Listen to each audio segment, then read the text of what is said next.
Warning, this video may contain content that may not be suitable for children or anyone else that is easily offended. Strong language, graphic content, nudity, bad jokes, and a possible idiot, aka myself, may be featured in the following clip. Viewer discretion is advised. Channel is not responsible for any damages that you receive watching this video.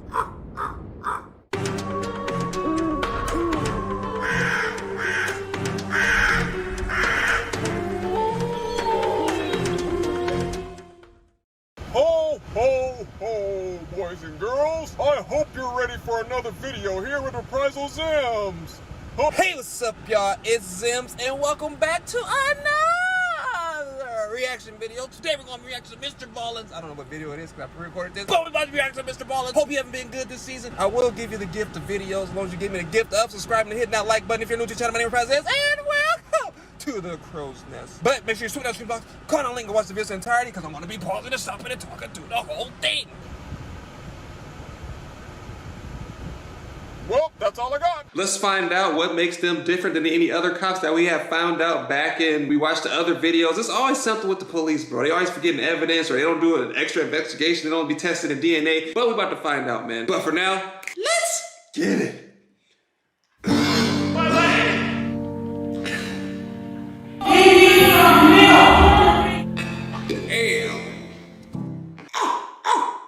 At the end of today's story, a lot of you are going to be shaking your head, wondering how in the world could they have missed that? But before we get into today's stories, if you're a fan of the strange, dark, and mysterious delivered in story format, then you come to the right place, because that's all we do. We upload 2 or 3 times every week. Let's If that's of go! interest to you, Merry Christmas! offer to make the like button a sandwich of their choosing, but when you build it, make it between 2 very thin, stale rye bread heels.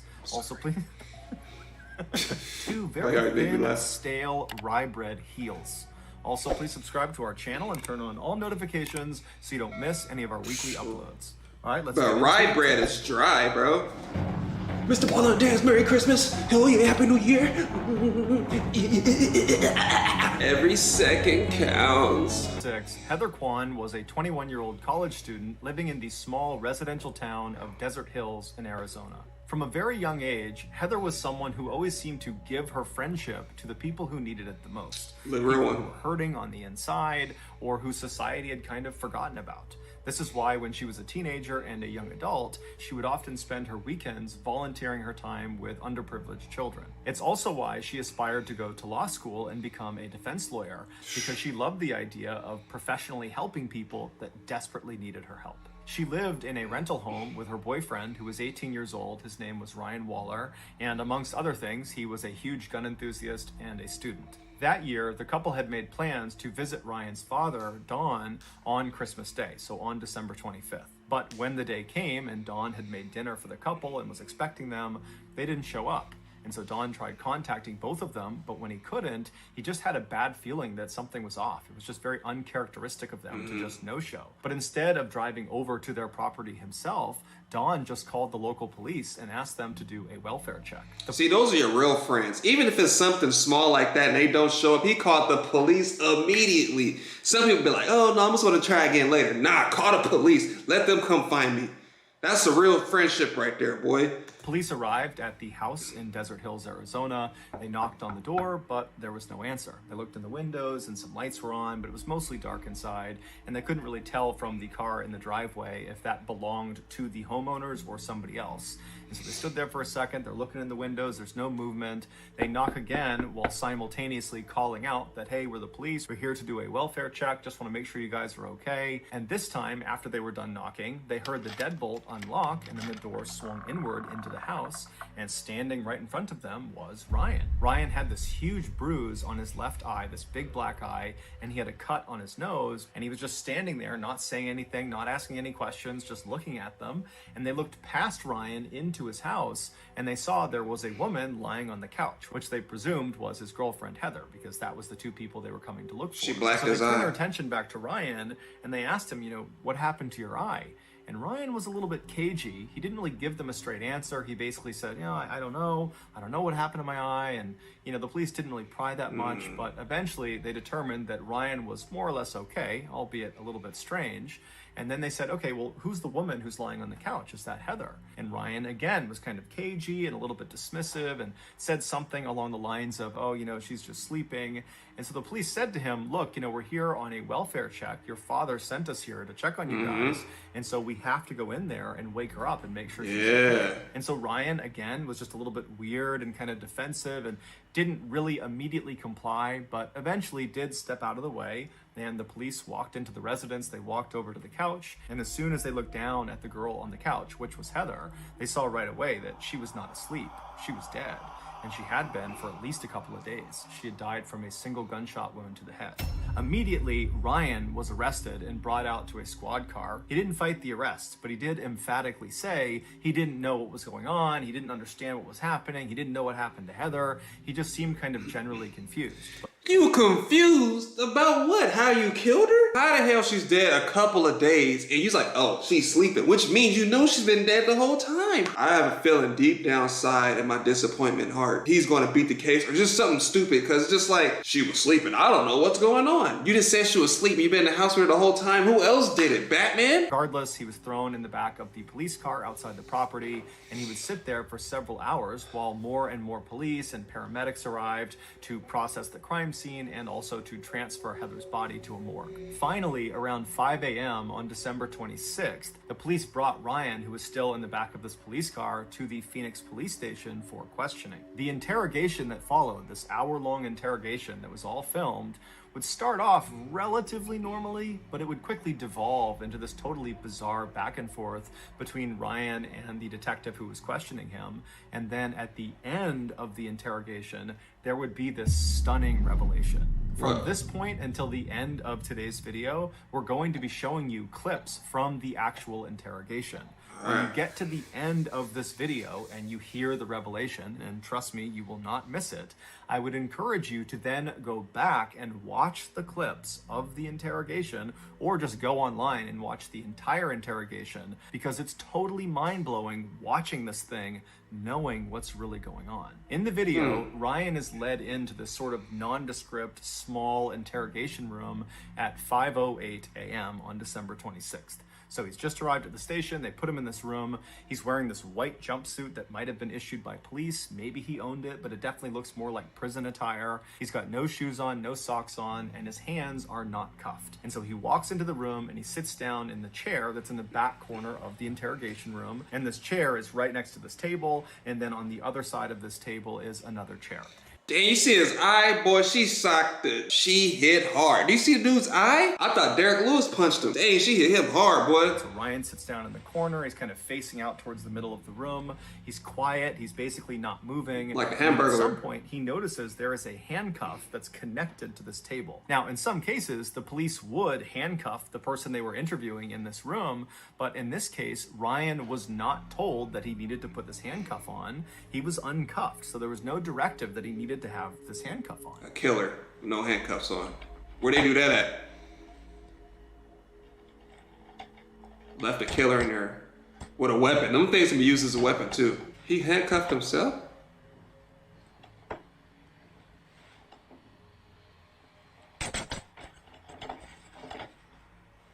He's like, they won't do their job, so I'll do it for them. I'm surprised he can see it. After handcuffing himself to this table, Ryan turns and puts his arms over this table, and he lays down, puts his head in his arms, and he lays that way for about 5 minutes. Periodically, he makes a few groaning sounds, but for the most part, he's quiet. And then all of a sudden, as he's laying there, he suddenly makes a fairly loud moaning sound, and he stands up in his chair like he's gonna walk out of the room, but as soon as he starts to walk away, the handcuff stops him. The handcuff that he was not told to put on.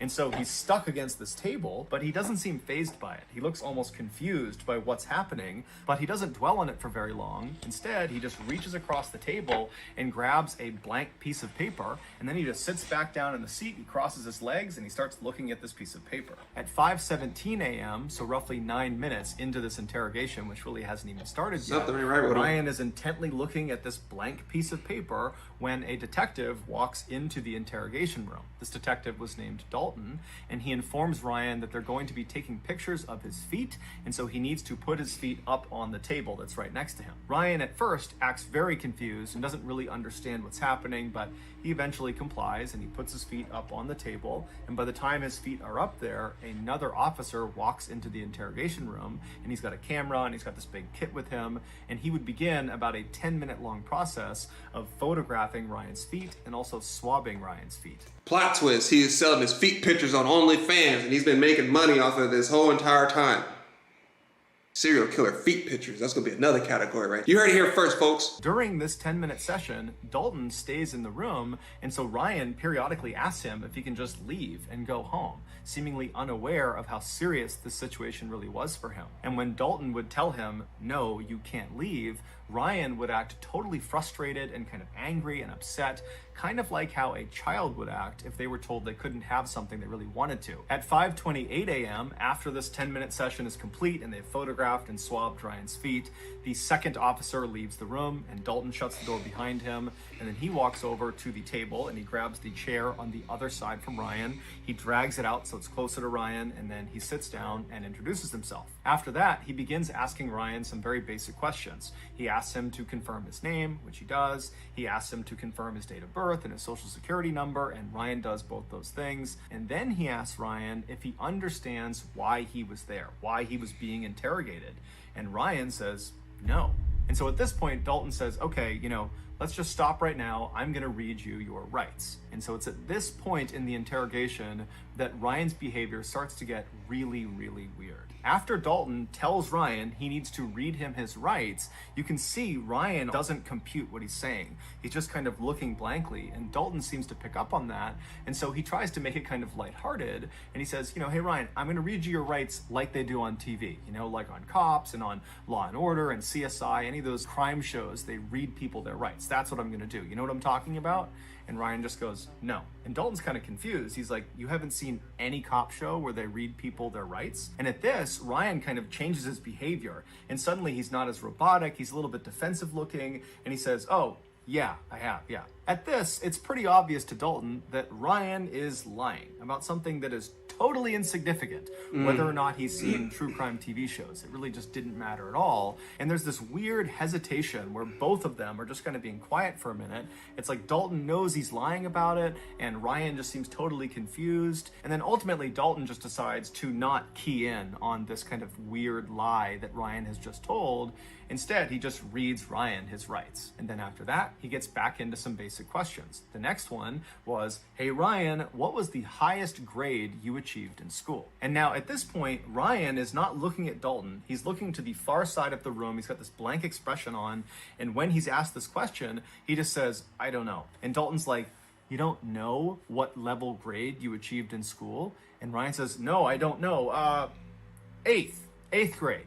So again, he's changed his answer fairly abruptly when he's challenged. And so Dalton is probably thinking to himself that he's lying again. Somebody needs to do a background check on this dude. Maybe see a medical record or something. The dude is acting weird. He act like he don't know what Miranda rights are. He's acting like he don't know what grade he completed. He said he don't remember anything. I don't know if he's schizophrenic, bipolar. He got like a personality disorder, like something, bro. Or he has a twin, or you know what I'm saying, like a lookalike. I don't know, something, bro. Some crazy stuff that's going on right now. But cuffed himself and then tried to get up and walk away and forgot the cuff was on. But then again, you never know. Some people are really good at playing it off, because a lot of people claim insanity and stuff like that. But I don't know. Does he have episodes where he just black out and stuff happen? I knew another dude back in LA. He used to black out and have episodes, bro. He starts shaking and then he'll do something and then he just come back to normal like nothing happened. I stopped hanging around with that shit. It was too scary for me. I was like, nah, bro, you gonna try to hit me with something or kill me and all that. You ain't gonna remember. Like, nah, bro. But let me know down in the comments what you guys think before we find out what the revelation is that's going to be so shocking. But again, it's just kind of an insignificant thing, but it's building a pattern of mistrust here. It's hard for Dalton to believe that Ryan is going to be truthful if he can't even tell the truth about things that don't matter. But Dalton decides not to fixate on it. Instead, he asks a follow-up question based on the fact that Ryan has said 8th grade is the highest level he achieved. And so Dalton says, okay, well, did you get your GED? A GED is a high school diploma equivalent, and it's something you would get if you did not graduate high school. And since 8th grade is below high school, then Ryan clearly did not finish high school, and so it's a natural question to ask. The answer to this question is binary. You have a GED, you don't have a GED. But Ryan's answer is anything but binary. It's totally contradictory and weird, and it really begins to show a side of Ryan that just doesn't add up. He's acting totally weird. Do you have a GED? I don't know. We don't know what. I don't know. I don't know. He must have Mountain Dew. Go home. Well, you're not going to go home right now.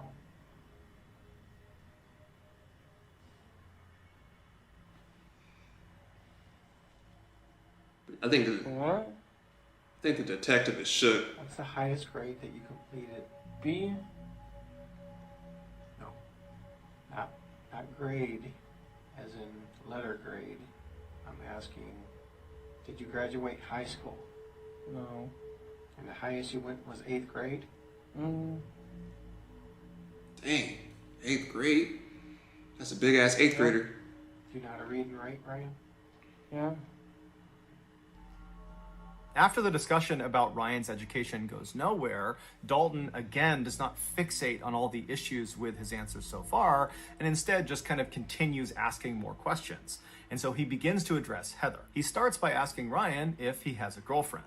Now, Dalton at this point would know that Heather, the girl who was deceased, was Ryan's girlfriend because the police were asked to do the initial welfare check on Ryan and Heather, the couple. That's something that Dawn would have relayed to police. And so Dalton knows they have a relationship, but he wants Ryan to tell him he has a relationship with Heather. So again, he asks Ryan, do you have a girlfriend? And Ryan says no, which is a lie. But Dalton goes along with it and says, okay, well, do you know a girl named Heather? And Ryan would say, yes, I do. But his description of Heather was just completely inaccurate. He said Heather was a 16 or 17-year-old girl, even though she was actually 21. And he would say her last name was Kyman. He thought. He wasn't entirely sure. He said she has nicknames and she has different names she uses, but he believes it's Kyman, even though her last name was actually Kwan. Now, Dalton, of course, is aware of these discrepancies, but again, he does not fixate on them. He just keeps on asking more questions. Dalton asks Ryan, what happened to your face? You have this huge bruise on the left side of your face.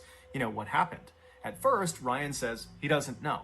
But when Dalton pressed him and kept asking more and more questions about his face and how it happened, Ryan eventually would begin to open up. What happened to your face? I don't know. You told the officer just a few minutes ago that someone hit you. Do you remember who hit you? I don't know. I think it was Heather. Why would Heather hit you? I don't know. It was an accident. I forgot why. Like the other police officers involved, Dalton believed already going into this interrogation that Ryan killed Heather, that the bruise on his face was from Heather fighting back before ultimately Ryan killed her. And so for Ryan to say the mark on my face is from Heather, even though he claimed it was an accident, to Dalton, that was the same thing as Ryan saying, I killed Heather. Dalton attempted to get more specific details about the actual physical struggle that took place between Ryan and Heather, but as he asked more and more questions, he became more and more aggressive, and it seemed like Ryan picked up on it and became very defensive and started throwing out random pieces of information, much of which seemed untrue. Like he suggested there was at least 2 or 3 other people that were in the house on the night that Heather got killed, but it's unclear if these people were real or if they were actually ever there. And it just seemed like Ryan was kind of panicking and just kind of saying all sorts of random things. And so at some point, Dalton just wants to focus the conversation because he feels like it's getting totally out of hand. And so he just stops Ryan and he says, Ryan, there is a dead girl in your house and I need information. Hey, Ryan? Huh? Huh? There's a dead girl in your living room. She's dead? Yes. Heather? I don't know. I want to know what happened Why Heather? in your house last night. The girl on the couch is dead? I don't know if she's on the couch. She's dead. The interesting thing about Ryan's reaction to being told by Dalton for the first time in the interrogation that there was a dead girl in his house is Ryan reacted with genuine surprise. It's the only time in the entire interrogation, start to finish, where Ryan sits forward in his chair, he kind of perks up, and he seems relatively normal. He's not acting confused and kind of bizarre. It's like he's really dialed in, as if he had not heard this before, that he didn't know Heather was dead, and he's now for the first time being told, and it shocked his system. But just seconds after he sits forward and seems really engaged, he goes back to kind of being totally bizarre. And he also suddenly had this really elaborate story about what happened to Heather, even though just seconds ago, it seemed like he had just learned about it. So it didn't really make any sense that he would have a story so readily available for something he seemed to not know anything about. And of course, like all of his other answers, his story he gave was full of contradictions and holes and was just totally unbelievable. Now let's just play the little, what if? What if he did not know? What if it was 2 or 3 people inside the house? What if they was having a little get together or something right now? And what we're experiencing right now is him having a hangover. What if he drank a lot because they knocked and he didn't come to the door? So they knocked again. He finally got up and walked to the door. What if he was drunk? He passed out or something. Don't remember what happened. Maybe he did get punched in the eye. That's a big old black eye to get punched by Heather. You know what I'm saying? He said maybe she's Heather. The girl on the couch is dead. Let's say he was drunk and one of his friends or somebody did it. But then again, you kind of leans on him because, like, say he's a gun enthusiast and she just happened to die by a gunshot, but doesn't mean he was the one that pulled the trigger. This is getting interesting. It makes you wonder. You can kind of place things, because what if nothing's wrong with him? What if he doesn't have any medical conditions and he just, is out of it? He's high or something, or on drugs. You know what I'm saying? We don't know. They didn't text him for blood alcohol level or anything. Well, these people came over, Richie and his dad, with shooting arrow, bow, and darts. Oh, it's a gun enthusiast You know what too. I'm talking about? Yeah. They hit me and her with those. That's it. They hit you and they hit you? Yeah. Now it's Richie that hit you, not Heather? No, Richie and his dad. Richie and his dad. They hit you. Yes. Why? Because they're trying to get their stuff. I don't know why. And they had some kind of bow and arrows? Mm-hmm. I think he's They a each hangover. had 2 revolvers and they didn't let off any shells. 2 revolvers. Okay, you just said they had bow and arrows. Now they have revolvers? That's what I meant. They had revolvers. They have revolvers. Yes. And then what happened? And then they shot us with those. Following this exchange, Ryan would change his story again and would say, actually, they didn't shoot me, they just shot Heather, they put me in a sleeper hold. But when Dalton asked him, what do you mean sleeper hold? Ryan said, oh, I don't know what a sleeper hold is. And then eventually Ryan would actually just ditch the sleeper hold narrative and go back to the Richie and his father. They came in and they shot both of us. At this point, Ryan's story has become so convoluted and it's changed so many times that it's just totally unbelievable. And so Dalton, who was doing his best to kind of go along with Ryan's story, at this point just can't even pretend anymore. He cannot pretend that he's following the story. It doesn't make any sense. You're telling me you're all over the board here. Mm-hmm. Like Monopoly. You're saying bows and arrows, you're saying revolvers, and you're saying some other thing, and you're saying they shot you in the eye. Okay? With a They fist. shot you with a revolver in your eye. Yeah. Shot you Is to... it a BB gun? Oh. No, it was a real gun, man. It was just a If they revolver. shot you in the eye They hit him with it. with a revolver, you wouldn't be talking to me right now. How do you know? It was most likely you'd be dead. That's what I thought too, man. I really don't know. He got clocked with You got it. shot first, Uh-huh. and what happened? Did you fall to the ground? Yeah, I was trying to get up and I couldn't. I don't Okay. know. And then she got shot? Mm-hmm. What did you do? Nothing. Did you call 911? Uh-uh. Did you see if she was alive?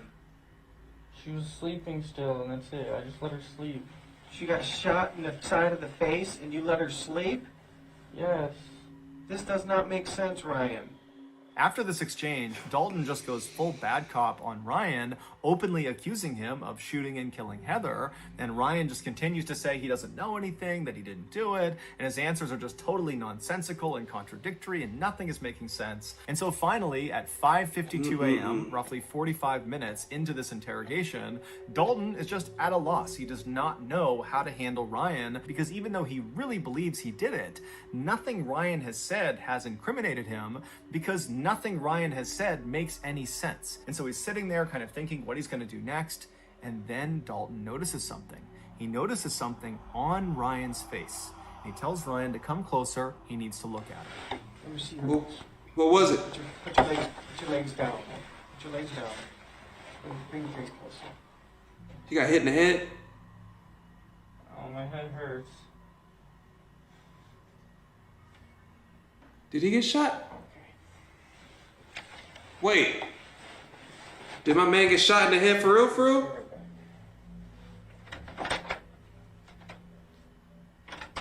What Dalton had finally just discovered were 4 bullet holes in Ryan's face and head. Ryan had committed no crime. He was a victim the same way Heather was a victim, but somehow Ryan had survived the attack. He said, I got shot. He said, you wouldn't be alive right now. Boy got shot 4 times in the head with it couldn't be a revolver, bro. Oh my God, it was a double murder, but he woke up. Oh, that threw me under the loop. I thought he was drunk. I was like, something's not right, because he kind of don't remember. His brain is messing up because the dude got shot in the face and the head 4 times, bruh. Oh my Lord. Dang, man, that's why bruh. Like, I'm getting excited, not excited, but it's just like, damn, like, if I could be a detective, man, this would have threw me for a loop. He's like, wait, come here for a second. That whole time, he's been talking to this man for so long. I was surprised he didn't just roll over and die, bro. He 4 times in the head, in the face. He said he shot me in the face. Oh my Lord. He was telling the truth. November 23rd, so 2 days before the welfare check, 2 men attempted to break into Ryan and Heather's house. They were 23-year-old Richie Carver and his 54-year-old father, Larry Carver, the same Richie and Richie's father that Ryan had mentioned during the interrogation. What? They were there because of an altercation that had occurred between Richie and the couple about a month earlier.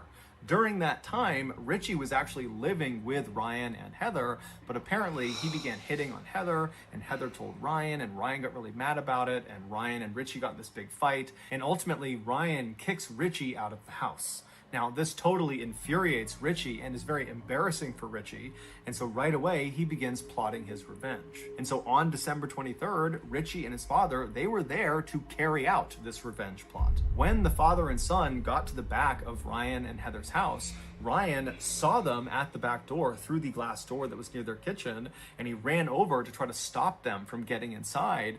But Richie and Larry managed to barely get open the door, and Richie reached in with his hand, which was carrying a gun, and he shot Ryan point blank twice in the face. The first bullet went in through his nose and then out the other side of his nose, so that's the first 2 bullet holes.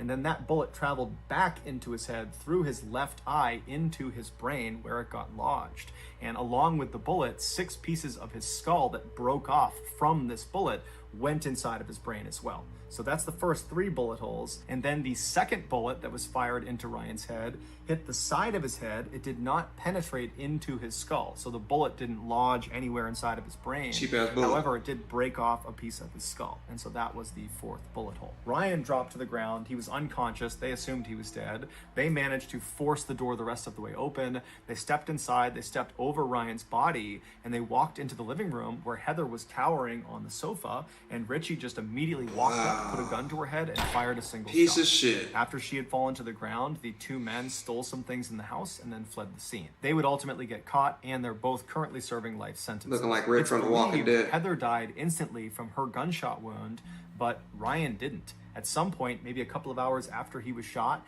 he woke up, but he had severe brain damage and he wouldn't have known what was going on. He didn't really know what happened, and he saw his girlfriend Heather lying on the couch, but he thought she was just sleeping, and so he too went to his bedroom and he fell asleep. But the next morning, he woke up and he still would have had no idea what was going on, and he spent the day on the 24th just kind of wandering around his house with his girlfriend lying dead on the couch. And so after a full day of just kind of mindlessly walking around his house, he went back to bed, and then he got up on Christmas Day on the 25th and spent another day just kind of walking about his house with his girlfriend, who he believed was sleeping, but really she was dead.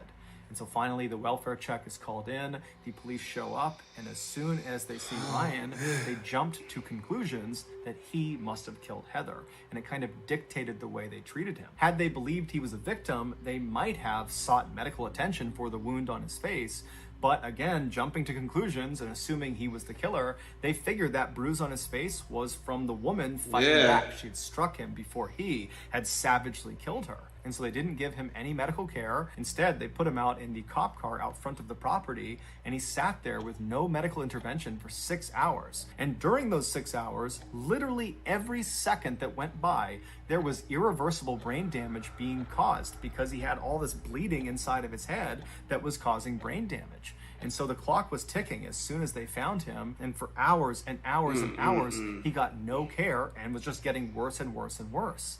And so finally he goes to the police station, and again, they do not give him any medical care. Instead, they interrogate him for almost 2 hours, even though he has 4 bullet holes on his face.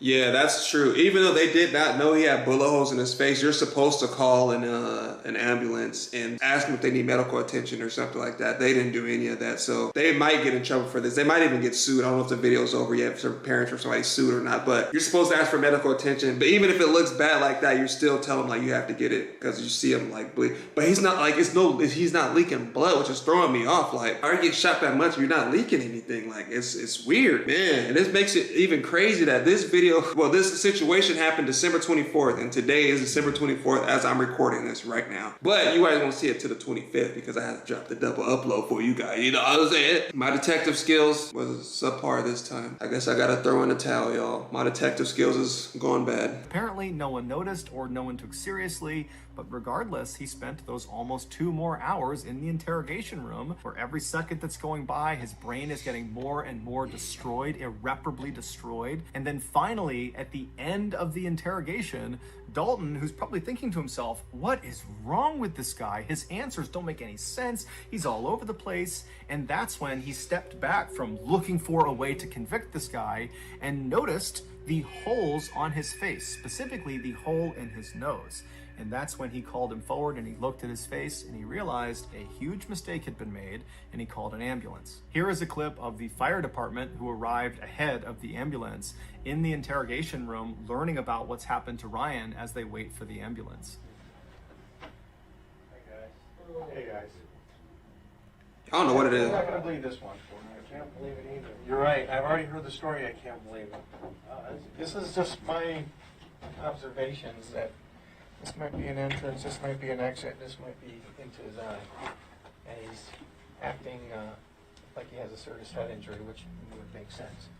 Ryan was ultimately rushed to the hospital, where he would undergo emergency surgery that would save his life, but it would come at a great cost. What? They not only had to remove a large portion of his brain, but they also had to remove both of his eyes. Now, it should be noted that at least one other source says he only had his left eye removed, but regardless, after this surgery, Ryan was no longer independent. He had so much brain damage, he couldn't take care of himself, and so he had to move back in with his parents, who became his full-time caretakers. And then 10 years later, Ryan would die from a seizure that was directly connected to the injuries he sustained from that attack, and it's connected to the lack of care he received in those first critical 8 hours after the police found him. The Phoenix Police Department, after this mishandling of Ryan's case, offered an apology. They did an internal investigation, but no one was ever disciplined, at least not publicly. As for Ryan's family, they certainly could have filed a lawsuit against the Phoenix Police Department. Told you.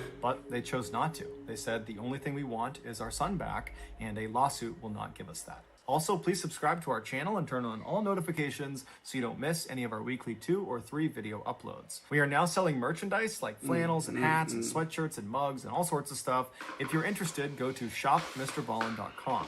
If you want to learn about upcoming deals and promotions in our shop, go to our shop's Instagram page. The username is shopmrballen. If you want to get in touch with me, you can direct message me on Instagram or on Twitter. My username for both platforms is the same. It's johnballen416. I also have a ton of content over on TikTok where my username is Mr. Ballen. He killing I also it. have a second YouTube channel called Mr. Ballen Shorts where we post random short videos and lost episodes. We also have a Facebook page just called Mr. Ballen where we post condensed versions of the long episodes you see on YouTube. If you have a story suggestion, please submit it to our subreddit just called Mr. Ballen. It's linked in the description below. So whether I see you on Twitter, Instagram, TikTok, Reddit, YouTube, Facebook, or some combination, just know that I really appreciate your support, and until next time, that's going to do it. See. Man, that one threw me for a loop. Let me know down in the comment section what you thought was going to happen, man. But you guys already know who he is. This is Mr. Ballen. So if you guys haven't already, you should shoot down the description box, click on the link, and watch the video in entirety, because I was pausing and stopping and talking the whole thing. Merry Christmas. They took a part of his brain and both eyes, bro. It took them 8 hours to they didn't even inspect him anyway. Like, I would be mad. Those parents must have some good hearts, man. They was like, they no money or amount of attention is gonna bring our son back. We just, you know, it's gonna leave it how it is. But if they would have just requested medical attention, because they was on scene anyway, somebody had to come get the body, right? Like, they could have came and just looked at him for a second, like, wait a minute, these is bullet holes. Like, they didn't do any of that. Like, just small slip-ups like that, man, like, just mess it up and just makes the whole police force look bad. You have to double check. Even if they be like, oh, I don't want it, just have an ambulance come and look. You don't have to get on the dang thing, because I know it's expensive. It's crazy how expensive it is in the United States. And I forgot,